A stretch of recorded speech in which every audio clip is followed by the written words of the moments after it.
All right, good evening and welcome to part 2 of the Sunday doubleheader of Daf Yomi and part 1 of the Hoshana Rabbah doubleheader, right? Auspicious time to learn. That's correct. Very important time to learn. Yeah. Hoshana Rabbah, the world is being judged. Some people stay up all night to learn. Some people do stay up all night to learn. Yeah. And so you could start now. Mm-hmm. The evenings learning is sponsored for the whole week, first of all, by Joel Kastner, in honor of Rabbi Loiterman and me, and the Kahal Yereim Daf Yomi Shiur, that's you, and much appreciated. And tonight's daf is sponsored by Mayor and Elaine Bernstein, in honor of their favorite shul, Kahal Yereim of Thornhill. Favorite shul, wow. Kahal Yereim of Thornhill, that's great. That's a ringing endorsement. Thank you so much to them. Good for you as a kid now after that. We are on Daf Chaf Amud Aleph at the very tippy top, second line. Ki also Rav Dimi Amar Reb Yochanan. Reb Dimi came from Eretz Yisrael, and he said the name of Reb Yochanan. Boy Ilfa. Ilfa asked the following question. We were wondering whether somebody washes their hands, the Kohen who washes his hands, does he have to, once the morning comes, does he have to wash them again? Right? It's a run out. So Ilfa wants to know. L'divrei ha'omer ein lina mo'elas b'kiddush yadayim v'raglayim mekior mahu sheyifselu.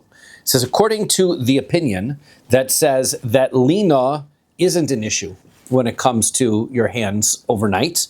What about the water that's in the kior, the water in itself? Right? It's not because the hands issue. The water doesn't exist anymore, right? It's like Do you have to keep changing it, or does it keep going? so. That's what we're going to discuss right now, right? You have to, basically that's the question. Do you have to really keep refilling the kior with new water? Now the kior was a big basin, and the way that it looked, basically there was a box, right, and then they had a big bowl that was then sitting sitting on top of this box, and it had the faucet sticking out of it. It needed to get lowered into. They had like a trap door on the floor of the Beis Hamikdash, and they would open this door, which would lead to a submerged water source, which was Mayim Chaim, which was running spring water, and they would take this kior and they would lower it down into the submerged water and then lift it back up every day. So that was how the kior got refilled and refreshed. Yes. Okay. And they had what's called a muchni. Muchni was a machinery. I wonder if that's where the word comes from. Muchni, machine, right? And it was, or one probably they have the similar Latin root or whatever it is. It was some kind of a winch that they had in order to lift, because a very large container of water is probably very heavy. A well? Sorry? Tell me the temperature of the well, right? Where you type to turn the winch? Well, yes, yes, exactly that sort of a thing. But they had to lift this big, heavy container out. So they probably pulley system and winch and all this kind of stuff. So they would lower it down and then pull it right back up. Yeah, they've got a nice picture that is very, very small in my Gemara of this little system over there, right? This little, that's where the kior was located. Kior is right? was an oven, right? No. A tanur was an oven. A kior. The kior is the what do you call it? Is a basin? Yes, a basin. That's correct. I guess I'm Okay, so now,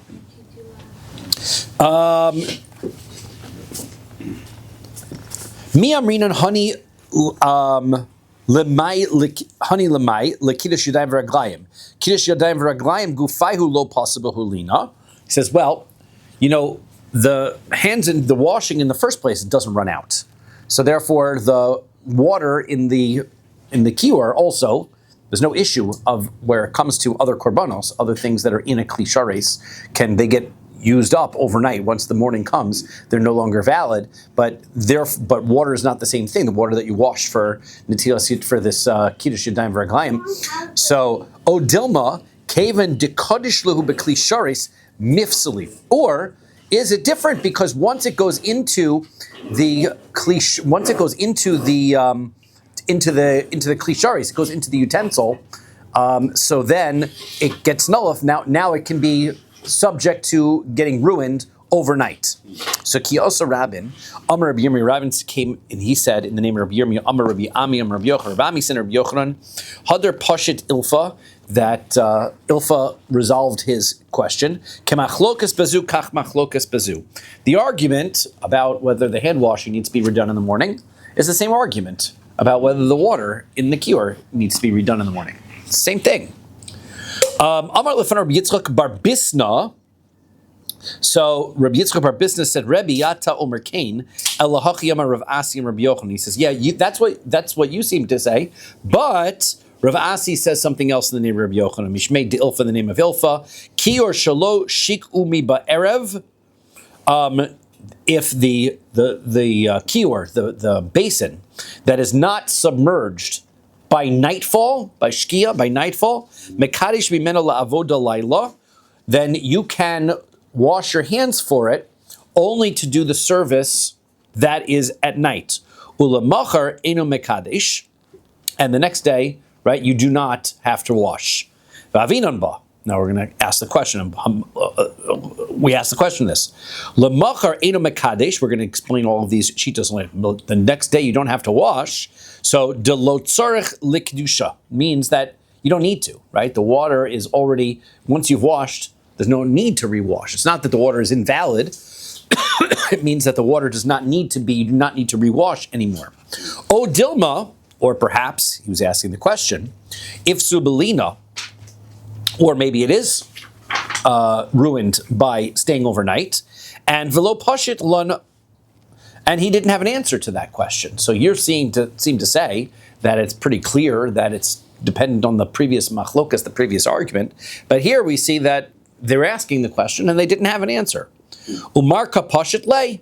So mifshad, and you've got a simple answer. You've just answered the question. That no, it all depends on this argument. Seems to be it's not so simple. Okay, so now we're going to try to bring a proof that even Rabbi Elazar, who normally holds that you don't need to rewash your hands, is going to hold that you do need to submerge the kior every night. So Tashma, Ben Kotin asa shnei masar dad likior. Ben Kotin, one of the upgrades in the Beis Hamikdash that he made was that he made 12 faucets for the kior, so that simultaneously 12 kohanim could wash at the same time, right, all the way around. So less waiting. Oh, well, there goes the water. Then we have to refill it. Then they had to probably refill it a lot. I guess it had to hold a lot of water if every kohen was washing, and then you don't have to refill it every single time, right? It would held a very large amount of water. Okay, Afhu asamuchni likior. He also made, probably because the kior became so large, right? He had to make some sort of mechanical mechanism in order to be able to lower and raise the kior. Shelo yumemav nifsel and belina, and the reason why is they didn't want the water to get ruined overnight.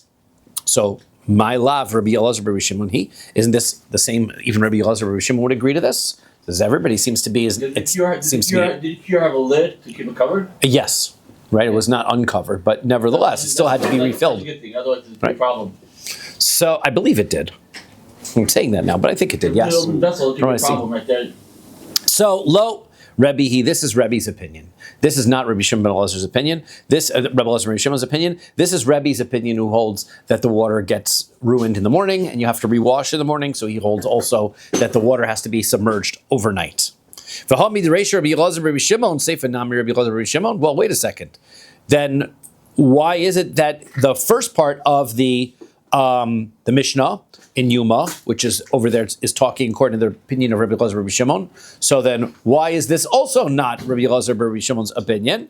Diktani Reisha, the beginning part says, "Balo etzel paro upar haya omed bein ha'ulam v'lmazbeach," that when the Kohen Gadol would come on Yom Kippur, so he would come to the walk. He would finish sprinkling the blood inside of the Beis Hamikdash. He'd walk out the door of the Beis Hamikdash, and immediately right on the outside of the door of the Beis Hamikdash, that was where he would meet the cow that he was going to do the next confession on.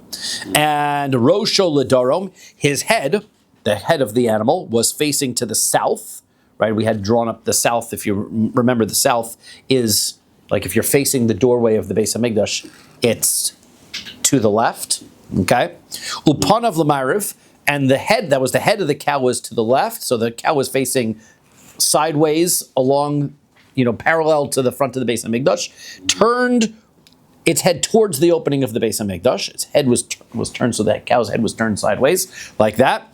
V'hakohen omeid b'mizrach, and the kohen would stand to the east, behind the head of the cow, right, away from it. So the cow was between him and the Beis Hamikdash. Upanav l'mariv, and he would face the opening of the Beis Hamikdash, right? He'd be standing facing the Beis Hamikdash. So this is Rabbi. Now, man shmasla de Amar beinu ulam mizbeach tzafon. Now, the question we have to ask is, whose opinion is this? So remember that we had discussed that all of these animals had to be slaughtered on the north side of the mizbeach. Well, who holds that this part? Remember, we said there were three opinions. One opinion said that only directly to the north of the altar was the north side. A second opinion was that on the north side and also between the Beis Hamikdash and the Mizbeach also was the north side. And a third opinion was the entire north half of the courtyard was the north side. So whose opinion is it that holds that the north side of the Beis Hamikdash, that the area in front of the Beis Hamikdash, which is not opposite the Mizbeach, who's the opinion who holds that is considered to be north, right? Remember, take a look at my picture here, right? So here's my picture. This area for sure is the north. The question is, this area the north, and is this area the north, right? So the cow is meeting him, according to this Mishnah, right here by the doorway, right? So who holds that this is okay? Not everybody does. Some opinions hold only this is okay. He wouldn't be able to do the slaughtering of that cow in that section. So who is it in this Mishnah who holds that this is where it was done? So the answer is it's Rabbi Elazar Rabbi Shimon. That's Rabbi Elazar Rabbi Shimon's opinion. Because D'Tanya, we learn in Brisa, Ezehu Tzafon, what is the north side of the Mizbeach? Mikir Mizbeach Tzfoni v'ad koso azara Tzfoni keneged kol Mizbeach kulo. Tzafon. He says that the Divrei Rabbi Yossi. First opinion is Rabbi Yossi, Rabbi Yehuda. Rabbi Yossi, Rabbi Yehuda's opinion is from the north side of the Mizbeach all the way until the side wall, this line in the middle, that's north. That's what Rabbi Yossi, Rabbi Yossi holds. Then, I'd show you a picture, but my Gemara has one of those blank pages in the middle, so I will not show. I'm telling you, like this, I have to return this Gemara. Who learns the second volume of Maseches Zevachim anyway, right? So they figure they get away with it. Okay, so now Rabbi Elazar, Rabbi Shimon, Mosif, Rabbi Elazar, Rabbi Shimon, he adds on to the north, and he says, Af beina ulam v'lam mizbeach. Even the section which was between the Beis Hamikdash's opening, the front of the Beis Hamikdash, and the Mizbeach, that's also north. Okay? So now, and Rebbe, Mosif, Af Mokum Drisas Ragli HaKohanim, Umakum Drisas Ragli Yisrael. And Rebbe adds on the other side, further out, which is where the Kohanim, if you remember my model, that area where the Kohanim and the Israelim would stand on this side too, right? So this is the first opinion. This is going to be Rabbi Elazar, Rabbi Shimon's opinion, and then Rebbe's opinion is out here. So therefore, whose is it that says that the cow over here can be brought over here? Rabbi Elazar, Rabbi Shimon. So therefore, if the beginning part is Rabbi Elazar, Rabbi Shimon, who's the opinion that says that the kior needs to be lowered down? If it's Rabbi Elazar, Rabbi Shimon, which means that Rabbi Elazar, Rabbi Shimon, who generally says I don't need to rewash my hands, still says I need to lower the kior. It's unanimous. Okay, so therefore that's our proof. But that's not a great proof because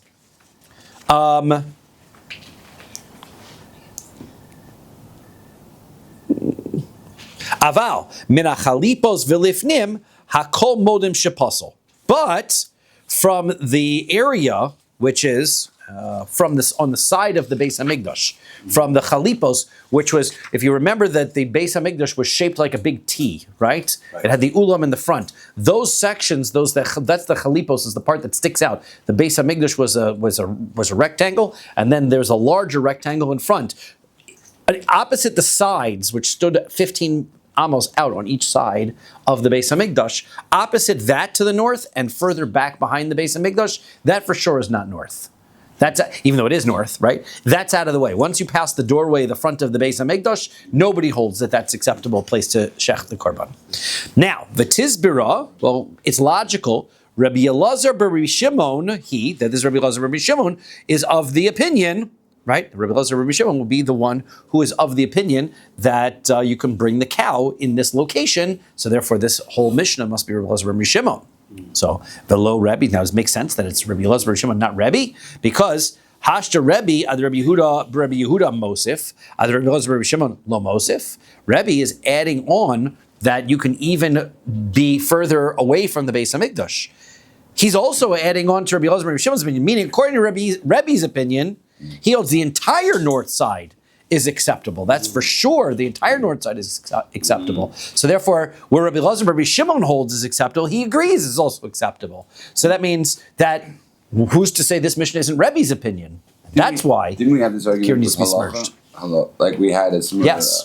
It was the same thing. Yes, right? It was we the did. exact same argument. Correct. Well, as far as whether the halacha was needed or was needed. Right. You showed us. That was when you showed us the whole Beis Hamikdash. That's correct. Yes. Yeah. Mhm. That's why. Right. That's why you have to bring them all once in a That's while. how to bring the model every once in a while. Right. Correct. Very handy.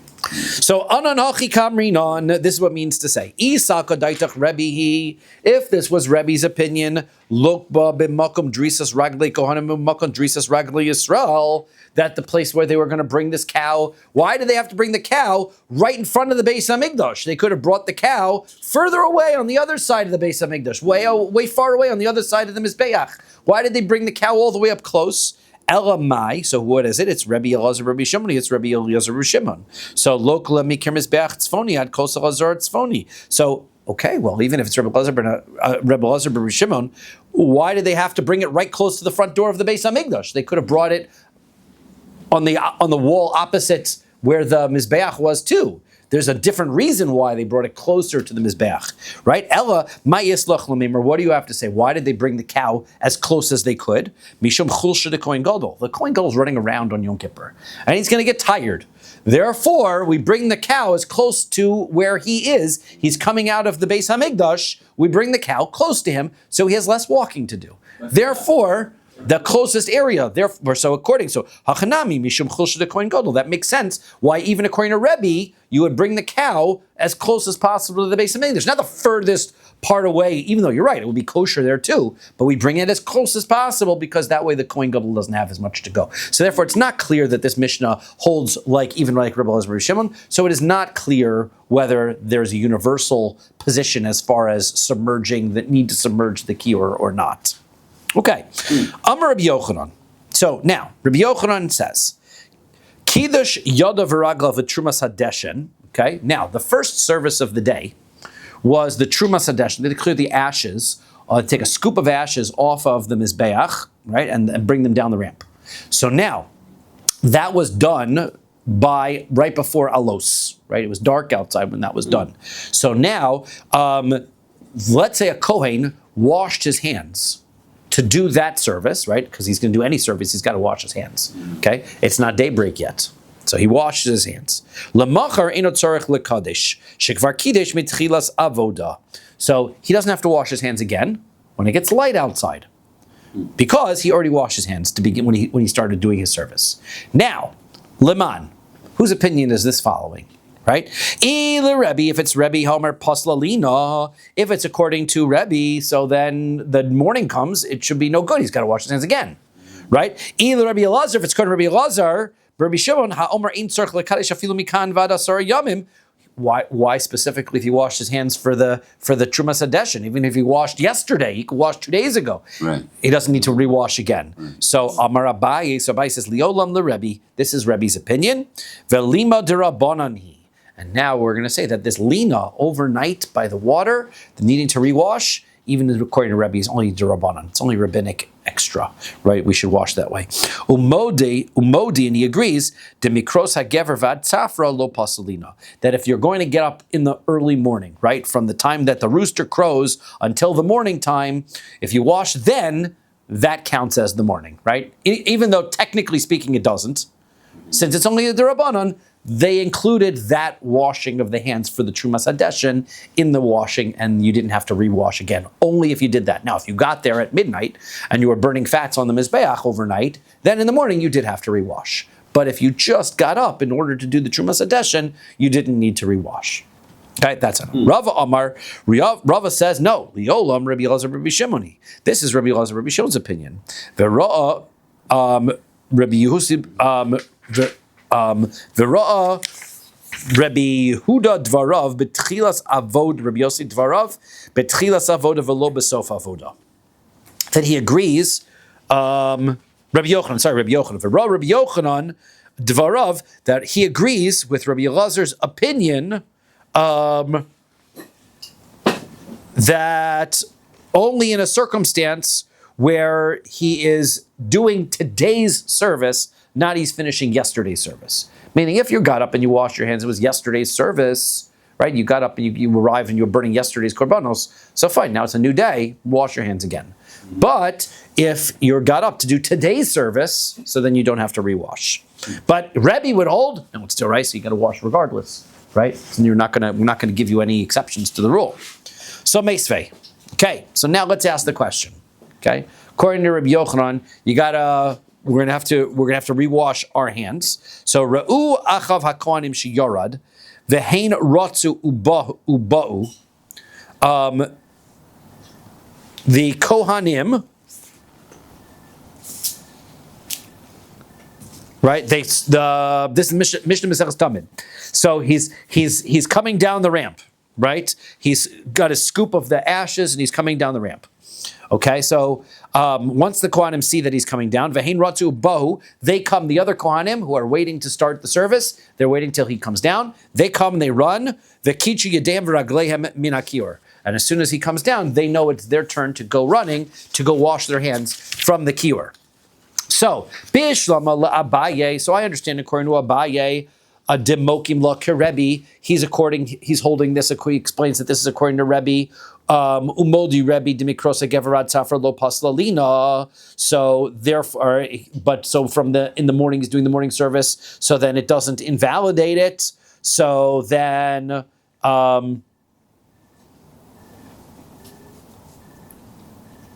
right. So therefore, from the Trumas Hadeshin, he doesn't have to rewash. So then, Hamani, whose opinion is this? This is Rebbe's opinion.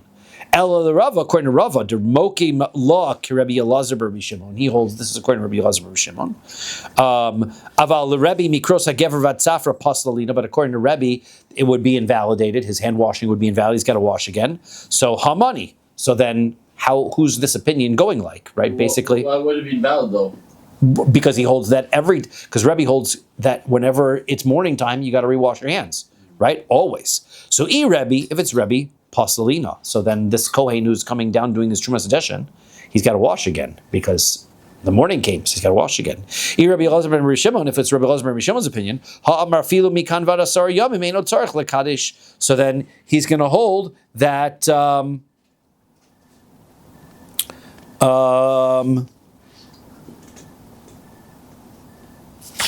other Kohanim, why do they have to come running in order to wash their hands? Right, they're standing in the Beis HaMikdash. They were there doing service from before. Why do they have to come running and wash their hands? Their hand washing shouldn't be invalid either. So the answer is Liolam Rabbi Elazar Rabbi Shimon. It really is Rabbi Elazar Rabbi Shimon's opinion. Who's the one who are coming running? The ones who are new, right? The ones who were there last night already washing. He agrees they don't have to wash. So who are the Kohanim who would see the guy coming down the ramp and then go running to wash? They were the new Kohanim, the ones who just showed up. In the morning, so they would realize now it's time to get started. Okay, Iboy Lahu. So now the next question: you wash your hands. Yitzia Mahu. What if you leave the Beis HaMikdash? Right, you take a break. You go walk outside for a second. Right. So now Shato Bekita Shadai V'Raglayim. So do you have to wash your hands and feet again? Question: you walked outside the Beis HaMikdash. Is that invalidated you or not? Im tim salomar lina lo pasla. If you are of the opinion, like Rabbi Shimon Lazar is, Rabbi Shimon. Sorry, I keep doing that backwards. Rabbi Shimon. Right? If you're of that opinion that you don't have to rewash by overnight, so de lo parish, that you might think you don't have to wash anymore because you never left. Right, you never left. You were just there continuously. Because of the basement, you just stayed around the territory. Right, so that's what's happening. Right, you stayed around the area. You didn't like go home. Right, you went and you walked out of the Azara. You walked out into the plaza area. Right. So now, aval yitzia de parish asusi mesechdate. But if you left the Beis HaMikdash, it's a hesach hadas. Now you're not concentrating your hands, and you got to wash again. Okay? O dilma, or maybe not. Kevan debiyodolachs, or maybe since he has in mind he's coming right back. Lo mesach, then that's not considered as a chadas, and he doesn't have to wash his hands again. Tashma, come and listen. Kiddush yodav raglov. He washed his hands and feet, v'nitmeu, and they became tamei. Now, how do your hands become tamei, not the rest of you? The answer is derabanan. Tumas derabanan. They established that these types of rabbinic impurities would cause only an impurity to your hands, not to the rest of your body. Like you have to shoes, for example. Correct. Yes, that's a great example. So then what do you do in that case? You wash again, right? So now, this guy, he is matbilin vein tzarich lekadesh. So all you got to do is dunk your hands, right? Dunk your hands into a mikvah, right? And you do not need to wash it. You do not need to wash hands again. Yatsu, but if they went out, harehein b'kedush. So harehein b'kedusha son. So that would imply that if you left the Beis Hamikdash area, so then his kedusha of his hands remains intact. Yatsu yadav lo kami boilon. The question is, we're not worried about if his hands leave the Beis Hamikdash, right? We're talking about ki kami boilon yatsa kol gufo. We want to know if his whole body leaves. In other words, if all he does is he sticks his hands outside the Beis Hamikdash in order to dunk them in water, in order to take them to the mikvah, that wasn't our issue, because he's still in the Beis Hamikdash. We want to know what happens if he leaves the Beis Hamikdash. Does he have to rewash again? So what's the halacha there? So Tashma, come listen. Shalo rochutz yadayim v'raglayim. Again, I've got my pages here. More pages again. Okay. Shalo rochutz yadayim v'raglayim mekadesh b'kli sharis bifnim. Kiddush b'kli sharis b'chutz o b'kli chol bifnim. So, sorry, I'll say this. Somebody who has not washed his hands, yadayim v'raglayim, mekadesh b'kli sharis bifnim, he has to wash his hands with a kli sharis, a service utensil, inside the Beis Hamikdash area. Okay? If he washes b'kli sharis b'chutz, if he takes a service utensil and he washes outside of the Beis Hamikdash area, o b'kli chol, or he takes a regular washing cup, not a service utensil of the Beis Hamikdash, and he washes inside the Beis Hamikdash area, o shetavo b'meimara, or if he even dunks his hands into a mikvah, the avad avodaso, and then he does the service, psula, that is possible. Can't do that. Now, taima de kiddush b'kli sharis b'chutz. The reason is because he washed with a service utensil outside of the Beis Hamikdash area. Ha kiddush b'fnim, but what would happen if you washed inside the Beis Hamikdash using the proper service utensil, v'yatza, and then you went outside, avodas hakshir, then you'd be okay, right? It's only because you washed outside that it's not okay. If you washed inside and then went outside, sounds like it would be okay. Dilma, no, maybe not true. Kiddush b'kli sharis b'chutz. Hechidami. What does it mean when it says that he washes with a service utensil outside? Kagon da'apik yadav libar v'kidesh. Maybe he's standing inside again and he sticks his hands outside of the Beis Hamikdash area through the gate or whatever and washes his hands that way. So therefore, that's why. Aval yatsa kol gufo, but entire body left the area of the Beis Hamikdash, tibaylach, you still have the same question that we've been dealing with. It wouldn't resolve that issue. So Amarlei Rav Zvid Rav Papa. So Rav Zvid Rav Papa. Tashma kamosim from here. Yatsa chutz lemechitzas chomas ha'azara. Okay, let's say he goes out of the walls of the azara, of the courtyard, right? Im l'shahos ton tvila. If he's going to delay there, so then he needs to go to the mikvah. Im lefisha, if it's just going to be a minute there, ton kiddush yadayim v'raglayim, then he needs to rewash his hands. So there you see it, right? Even though he went out for just a little bit, he's got to rewash his hands. So that should resolve our issue. Amalei says back to him, Hacha b'mayaskin, what are we dealing with here? Maybe the reason why he went out is because he had to go to the bathroom. Right? So if he had to go to the bathroom, then he does have to wash his hands again when he comes back into the Beis Hamikdash to serve, right? So, that can't be because that's written explicitly and clearly. Kol ha-mesach raglav ta'on tevila v'chol ha-matil mayim ta'on kiddush yadayim v'raglayim. Anybody who has to defecate, he has to go to the mikvah again. Right? Why if the mikvah is not really tamei, but he has to go mikvah because they wanted to wash, make sure his whole body was clean. I think it's a body cleanliness issue more than it is a tuma issue. And if he urinates, then he has to wash his hands and feet again when he comes back into the Beis Hamikdash.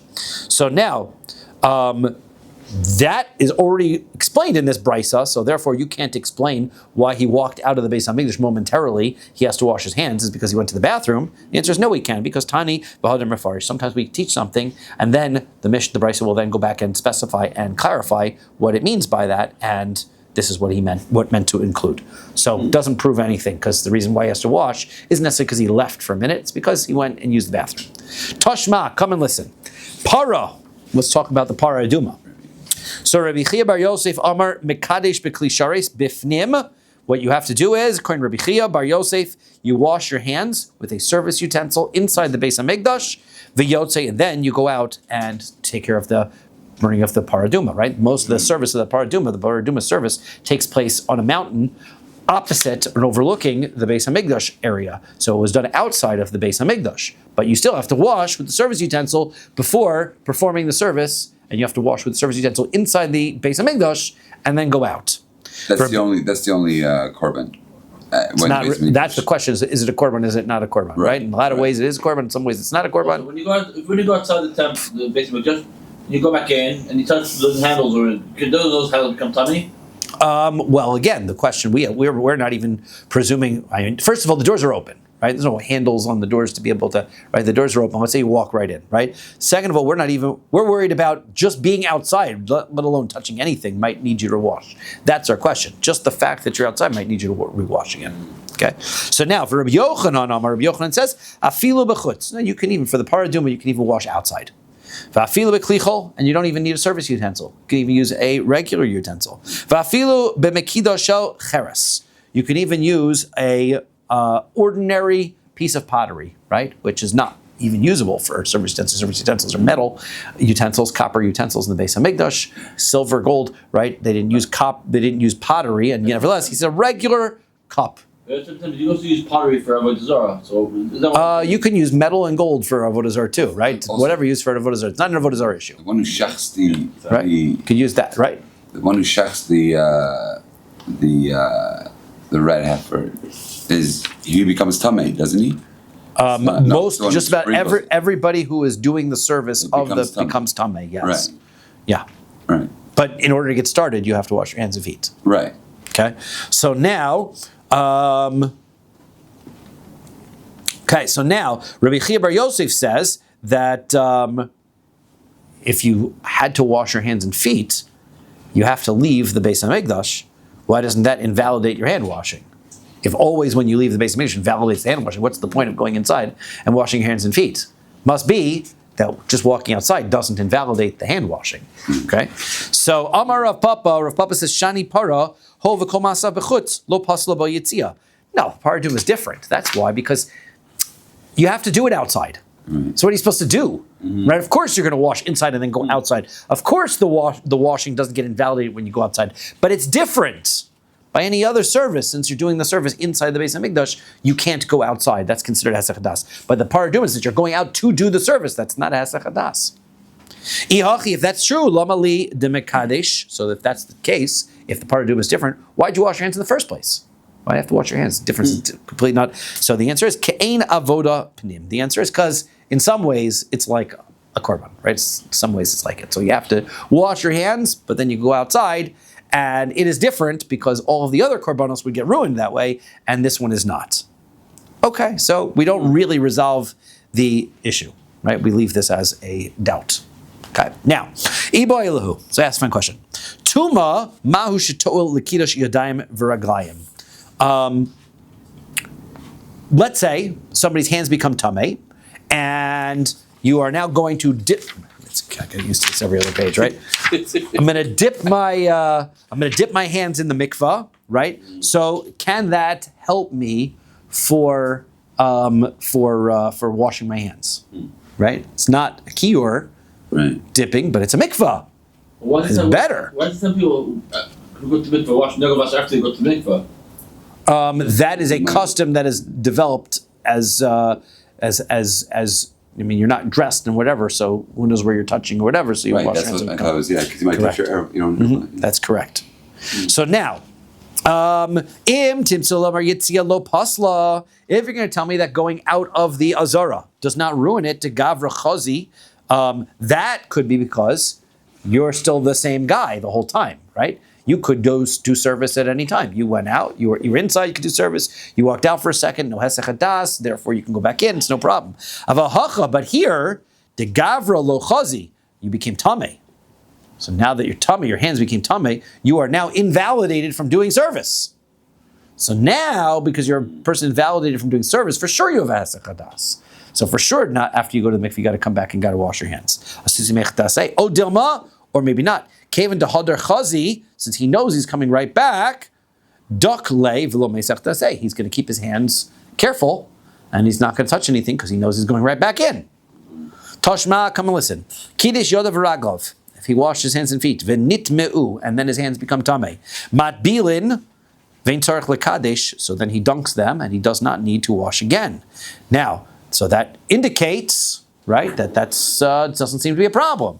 So, nitmu yadav lo mi boilon. We're not talking about rabbinic tuma, where his hands become tamei, because that's for sure not a hesech hadas. That doesn't bother us. It's only rabbinic in the first place. That doesn't bother us. Kikimi boilon. The question that we have is nitma kol gufa. What happens if his whole body becomes tamei? That's the question. So typically, kevon deboi lime'evad herav shemesh. Sin. So wait a second. If his whole body became tamei, you're talking about doraisa tuma. Remember our rule. He goes to the mikvah, and then how long does it take for him to become tar? He's got to wait till nightfall. Right. Well, that's a long time. For sure there's a hesech hadas then. This is not he just went to the mikvah and came right back in. This is he went to the mikvah, and now he's got to wait 5 hours. For sure he's got to wash again. What kind of question is that? Rhetorical question. So, then that's not rhetorical because we're going to answer it. So kegon, the answer is, de'itmi samach lishkiyas achama. He must have become tamei right before nightfall.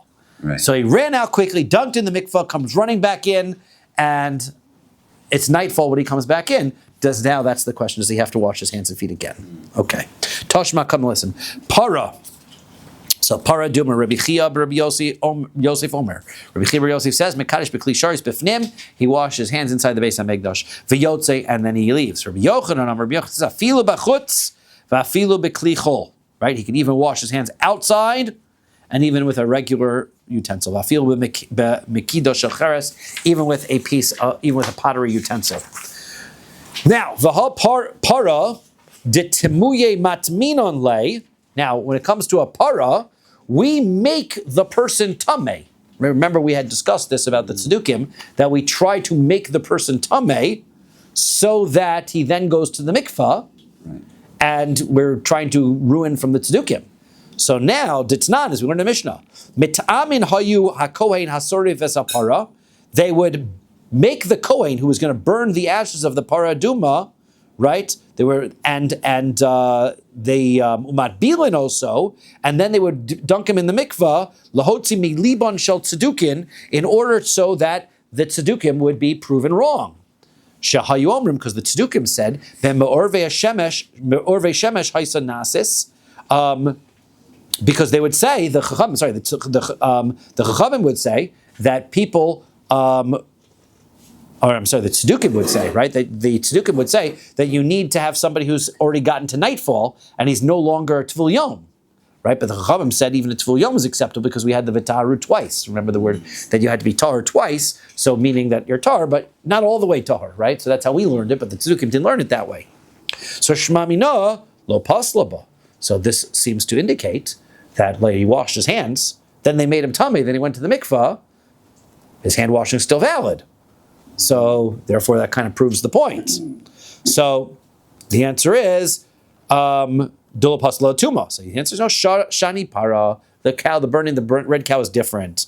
Hold ditvul yom lo pasal ba. Because what was the whole reason why we said somebody who was tamei couldn't do it is because when he might become a tefil yom and he's got a long wait to go, right? He says this is the tefil yom is not even possible, right? So therefore it's a different story, right? So therefore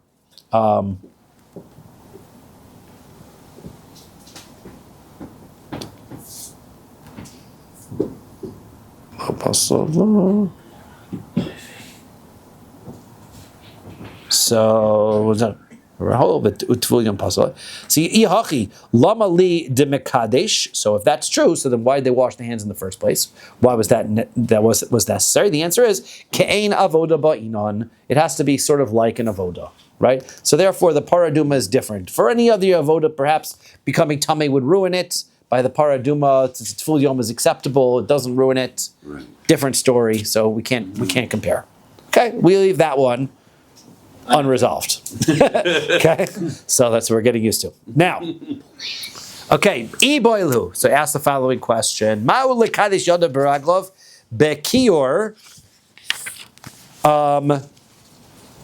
So what if? Can you dunk your hands? Can you put your hands directly into the kior? Right? Can you just like dip them in? Right? Do you have to pour it out onto? Dip it in and make everything inside hustle. Well, it's enough water that it's not that is right. Mikvah, if it's considered. Remember that the Kohanim went to the mikvah before they walked in, right? They're completely tahor. There's no tuma issue. It's a mitzvah of washing your hands before the avoda that they have to do. Separate to tuma, right? So putting their hands in isn't going to be tamei anything because they're not tamei, right? It's a good point though, but it's not a tuma issue. Okay, so can you dip your hands into the kior? Right? So, mimenu amar rachmana velo betocho. Does the Torah say that you have to wash from the water from the kior, not in the water in the kior? Right? O dilma afilu besocho, or you dunk your hands into the kior. So, Amar of Nachman bar Yitzchak. Now, I want to say, who was it? Was it this Rashi? I'm trying to remember. Who suggests that when he says in the kior, that the person himself is actually jumping in the kior, not just his hands. Is it 40 salt? It probably was. So right, but I'll find the dimensions of the kior, but it's not a mikvah, right? It's all drawn. Well, I mean, it's rainwater. But the issue, it's like well water. It's spring. It is. Yeah. But the issue is that you're not. The question is, you don't need a mikvah here, right? Right. You need a kior here. So I wanted to say, right? Mimar it's dumya ihachi lama mekadesh bekir. Yes, Rashi says bekir shikanis yodav regalav bezocho, that he sticks his hands into it, and kior. I don't remember where I saw that somebody said that. Maybe nobody said that. Maybe Rashi says that he sticks his hands into it. Okay? So he's going to stick his hands and feet into the kior. That's what he's doing. Remember, he's going to have his feet in there too. So he's got to climb up there. He's got to get his hands and feet. Is that going to be okay? Can he dunk his hands and feet into the kior? So Tashma, come listen. O shetavo b'meimara, the avad avodaso psula. So we said that if this fellow, right, is going to dip his hands and feet into the mikvah, that is not going to be sufficient in order to be considered the washing for the service.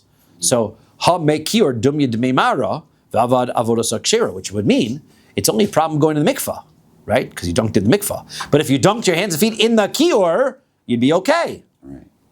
So no, not true. Meimara it's strichale. The point is to tell us that the Shalotomar kol gufo tovel bahen yadav raglav lokol shekain. So he says the point is to tell us that it doesn't work by it's not, you're not allowed to dunk your hands into the kior. That's still true. Why would you think you might have been able to dunk your hands into a mikvah? Because when it comes to a mikvah, I can dunk my whole body in a mikvah. And dunking my whole body is good. So for sure I can dunk my hands and feet into a mikvah, and that should for sure work, right? So therefore I might have thought I could do the same thing by the kior. Not true. So this is where I think, this is where it is. Meimara.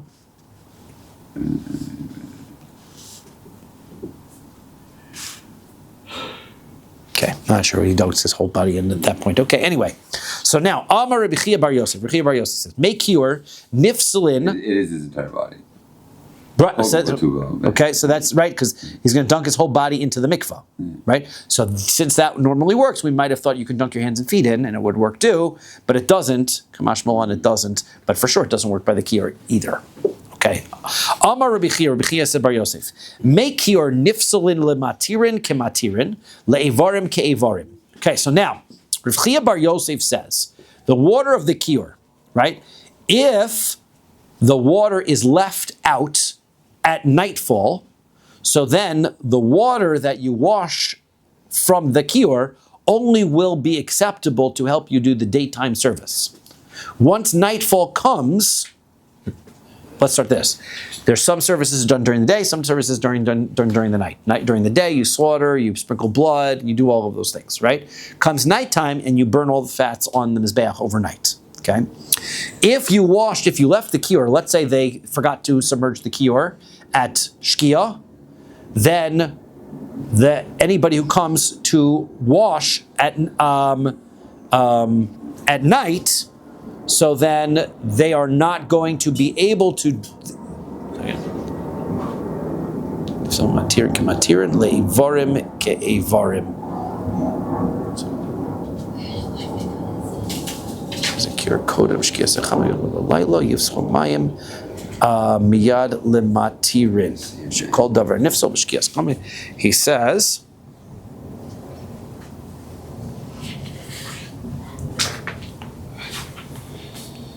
Yes, if you leave the water out until shkia, so then that will ruin your ability to wash your hands in order to do daytime services. If you leave the water out past the morning, that will invalidate the water for nighttime services, the burning of the limbs. Okay, so there's like 2 points that you can invalidate the water. It gets worse, right? So it invalidates for this. So if you going from the previous. yes, right? So therefore, if somebody were to come, and if let's say you left the water out from the previous day. Let's say you left it out the entire time from the previous day. Then the water is invalidated. You can't wash it for the morning. You can't wash for the evening, right? If you left the water out over the morning through the morning, so then they could wash for the morning services, but not for evening service. I think I have that backwards. That's why I'm confusing myself. I think I have it backwards.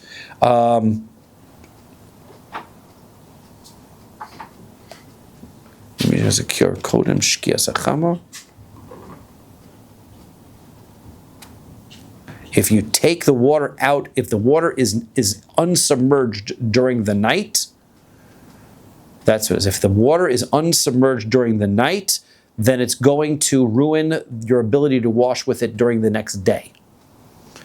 If the water is, so therefore you have to submerge it before, if you get it to this, if you submerge the kior before shkia, okay, and you leave it submerged, it's got to stay submerged, then in the morning you could take it out and use that water for morning services and for everything, okay?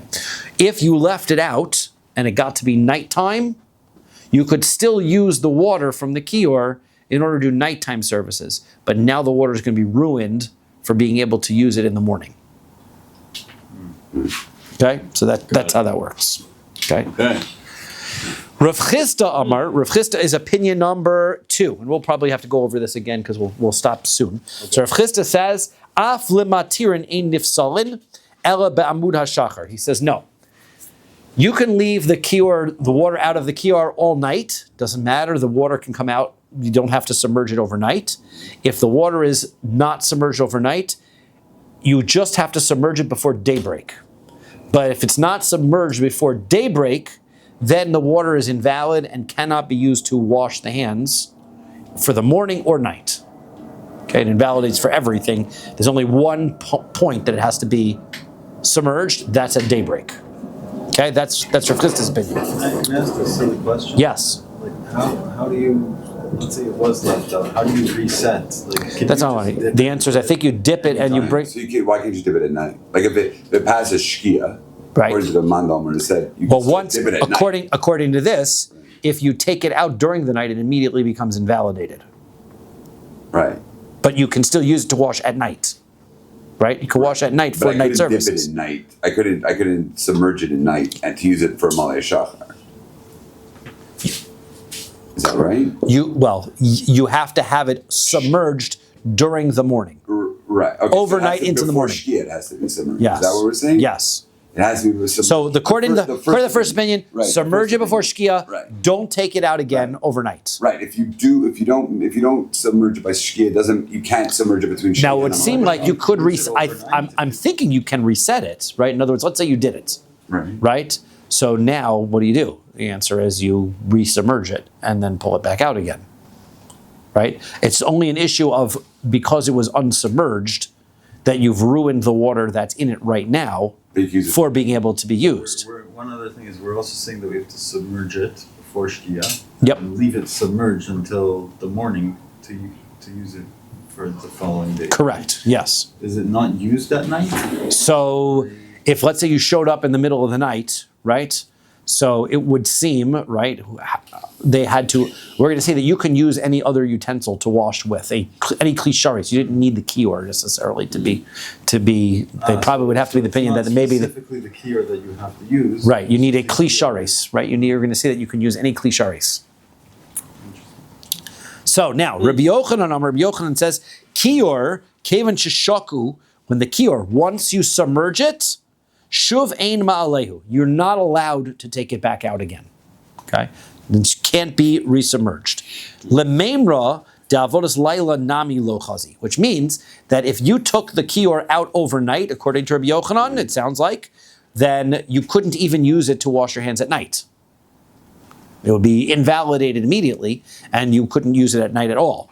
Now, V'amar Rabbi Asi, Amar Rabbi Yochanan, did Rav Asi say Rabbi Yochanan, Mishmei de Ilfa, in the name of Ilfa, we had learned it before, Kior Shelo mi ba'erev, that if you have the kior that was not submerged at dusk, right, by Shkia, so then Mekadesh mimena la'avodas laila, you can wash for it at night. Right. Ulamachar eino Mekadesh, and then the next day you don't have to wash. So my einu ma'alehu, nami dekamar la'avodas yom. So what does it mean? That you cannot bring it up, meaning he saying that you shouldn't bring it up because if you bring it up, then it becomes invalidated for the next day. He's not saying that it's invalidated for that night's service. Okay, we thought he was the strictest opinion of all. Right? Rav Chisda says if I'm going to bring the mikvah, if the kior becomes unsubmerged overnight, then that water is only going to be able to be used at night. You think Rabbi Yehuda would be the strictest one of them all, usually. So he's not an opinion here. So then we have, and then we have Rav Chisda, right? Rav Chisda would be the more lenient opinion, and he says no. You lift it up at night. You can use it overnight. It's not an issue. You lift it. But then comes Rabbi Yochanan. We thought he was the strictest, that as soon as you take it out in the middle of the night, can't use it for anything. That's not what we're saying, because he says that all he means is that if you take it out, you have to leave it submerged overnight, because if you take it out overnight, then it's not going to be valid for morning service. Right. Well, that's the only problem with that is Hainu de Rabbi Chia bar Yosef. Now he's the exact same opinion as Rabbi Chia bar Yosef, because Rabbi Chia bar Yosef said the exact same thing. Right. He said if you take it out at night, it's only valid for washing hands at night. It's not going to be valid for the next day. Well, he's saying the exact same thing. The answer is no, not quite. Ike beinaihu gzeras shikua. He has a difference. The difference of opinion, according to Rabbi Yochanan, is there is a gezerah derabanan that you have to leave it submerged. Right, meaning it's a good idea. Right, that you're not supposed to unsubmerge this. You're supposed to leave it leave it submerged, because we are concerned that if you leave it out, then you might leave it out through the morning, and then you have a real problem. Right? Then you've left it out over into the morning, and that's going to be a problem. From Rabbi Yochanan, didn't Rabbi Yochanan says Kiddush Yadav l'Trumas Hadeshen? Wasn't Rabbi Yochanan the one who said that if you wash your hands by Trumas Hadeshen for the Trumas Hadeshen in the morning, Lamachar ein tzarich l'kadesh, you don't need to wash again. Shekvar Kiddush mitchilas avoda, because you already washed. So Bishlam el Rava. So fine, according to Rava, Demokim lahi Rabbi Elazar Rabbi Shimon. He said that was Rabbi Elazar Rabbi Shimon's opinion. So then ha Kerebi, then this is Rabbi Yochanan just saying it according to Rebbe's opinion, right? According to Rebbe, he says that you don't need to that there's two different points of view, right? According to Rabbi Elazar Rabbi Shimon, right? You don't have to rewash after doing the Trumas Hadeshen. But in this about needing to resubmerge the kior, that's Rebbe's opinion, who holds there's a problem of lina overnight.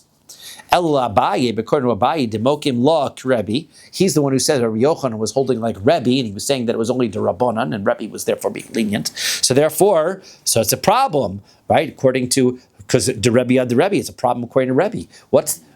Ultimately, why is it if the water is not submerged in the morning, it shouldn't invalidate, right? You've just decided it's only rabbinic. So Maishna Hasam de Mashkalei, Maishna Hacha de Lo Mashkalei. Why is it that he doesn't have to rewash according to Rebbe if he washed for Trumas Hadeshen, and yet it's very strict when it comes to the kior, he's got to have it submerged in the morning. So the answer is de Masalik Le v'Hodar Mashkalei.